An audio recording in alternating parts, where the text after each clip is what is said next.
In India, a sero survey that was done about a couple of months ago seemed to suggest that even amongst children and the adult population, the seropositivity was around 70%, 69% to be very precise with you.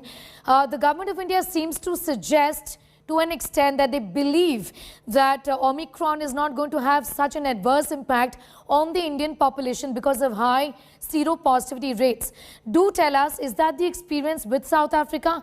Did you have seropositivity studies in South Africa, sero surveys there to suggest the impact of the Delta variant there, or vaccine-induced immunity, and then to see this, upsurge in cases courtesy Omicron? Okay, first of all, there's anecdotal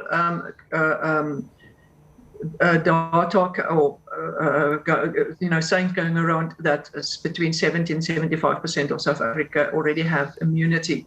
Okay, so this was a sero survey, Dr. Coetzee? This was a sero survey that was done? No. So it's anecdotal. There are studies done, okay, but it's not under all population, the whole population done. So the few studies that has been done shows there's quite a huge seropositive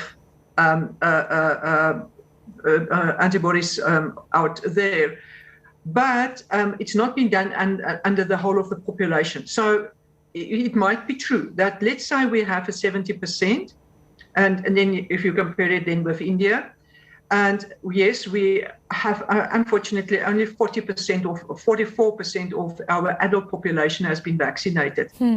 So if you look at that and you look at the mildness of these cases, the majority would easily, if they get a viral infection, easily be treated.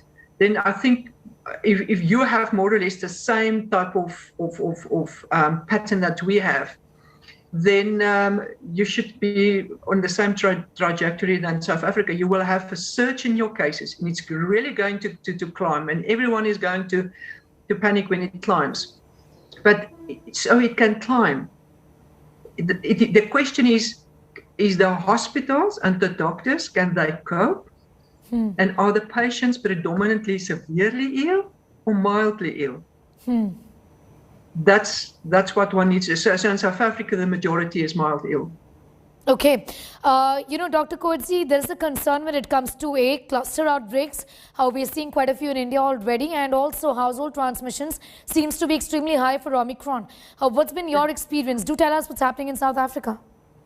Same experience. So if one in the family get Omicron, you can, and there's 7 people in the family, okay, 6 out of 7 is definitely going to get it. And they're not going to get it all on the same day. They get it around about 3-4 days, after each other. And again, it is mild. They just need to double check that they are okay. Go and see your healthcare worker, your doctor. And I'm not sure how other countries work. Make sure that your chronic diseases are controlled, and if necessary, start immediately with your prednisone. And then you should be fine in the end of the day. Your healthcare centers should not be overburdened.